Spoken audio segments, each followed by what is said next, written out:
Alright everybody, I got another movie review for you today, and I'll be talking about a movie that pretty much everybody has given their praises to. I just haven't had the chance to see it yet, and that is Buhrman's directorial debut, 8th Grade. And you know what? I was kind of skeptical of everybody's praises towards this film. Everybody's saying it's a really great coming-of-age film, the performances overall are great, and the message is a really powerful one.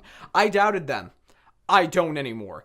Buhrman's directorial debut, first of all, very talented individual. Always been very talented. Singer, songwriter, comedian, the guy is a talent, very much like Childish Gambino. And what he was able to pull off with this film is nothing short of magical. But let's get into it. So 8th Grade is a coming-of-age film about a young girl named Kayla who makes YouTube videos to try to build herself up and to try to make herself more confident and to try to teach people lessons that maybe they need to hear. She's also a girl that is struggling through 8th grade. She's in the transition period from going through the end of 8th grade into high school. And let me tell you, the way that this film is executed is just crystal clear and perfect. First of all, like I said, Buhrman's direction. Every little aspect of this movie feels so relevant and so real to our time period. I mean, YouTube, Snapchat, Instagram, everything is just applied in here. References to movies and television shows. Everything in here is just so relevant to the time period today. So many people are on the internet. So many people are making YouTube videos to try to make themselves more confident. And that's the brilliant thing about this. And the message in here is also really great too about being your own person, about becoming your own person. Because Kayla as a character, she is not exactly who she says she is in her YouTube videos. She gives advice, she tells people how they can help fix up their own lives so it can be better. But then Buhrman does a really brilliant job of showing how what she portrays in her YouTube videos is not who she actually is. She may give a video about confidence or a video about how you can become a better person, but herself, she's not applying those lessons into her own life. And it was really, really brilliant to see. And it really kept me locked in from the beginning to the end of the movie. So, like I said, I gotta give all the props to Buhrman and the fact that this script is one of the most clever and most well-written scripts I've heard in a while. It's one of the best scripts, if not the best script, that I have heard all year. But of course, I can't give all the credit to the story and the direction. Elsie Fisher, the young girl who plays Kayla, she is brilliant. She is my favorite breakout performance of this entire year now. You know, originally it was Mackenzie for Leave No Trace. Now it's Elsie Fisher. The way she brings such innocence and such shyness to the character of Kayla, the way she imbues personality and charisma, and showing her how she may go from a really shy girl into a really, really confident girl. You know, the way that she portrays this girl is something spectacular. And as far as Elsie Fisher's performance goes, you guys know how much I loved Haley Steinfeld's performance as Nadine in Edge of 17.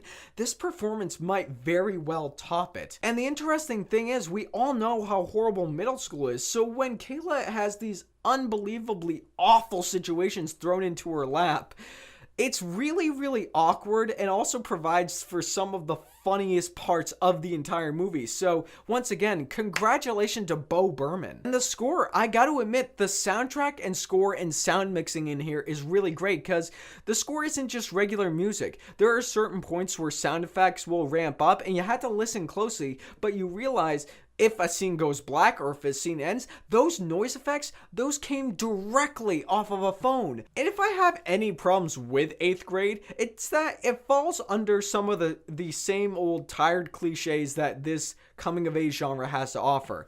Kayla starts out really shy. We know where it's going to be by the end. Kayla is really interested in this guy. We know where it's going to be by the end. So those cliches, they're in there, yeah, but as I established with Edge of 17, it didn't bother me there. It's not gonna really bother me here. Guys, as a whole, 8th grade was fantastic. This is one of my favorite films of the year by far. And Buhrman, as a directorial debut, this is just phenomenal. I would put it on the same level as Jordan Peele's directorial debut with Get Out, just on a different spectrum entirely.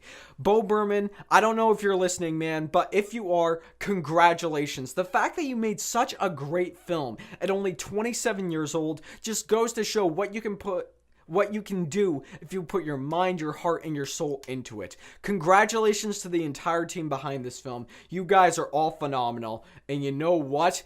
8th grade is suit worthy.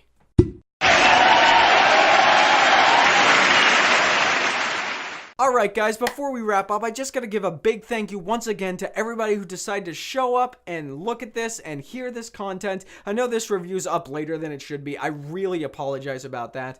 But guys, as always, if you enjoyed what you've seen here, be sure to click the subscribe and the bell notification so you can see more content that comes up on this channel. And be sure to leave your comments down below. Let's get our conversation going about movies. Let's talk about 8th grade. And have you seen 8th grade? If you haven't, what's your favorite coming of age film of all time? Whatever it is, just leave it down below and we'll get to it. But of course, guys, if you want to get in contact with me and start a conversation or just shoot the breeze, you can go to my social media platforms up there. You can also find my other reviews for the year 2018 right there at the top right hand corner. Also right there in the bottom, you can find me and Mr. Zach Pope's podcast, the Sweet Film Podcast, where we talk about everything deep and surface layer stuff when everything that comes to film.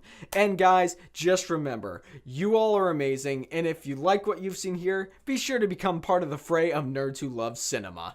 You all have a fantastic day.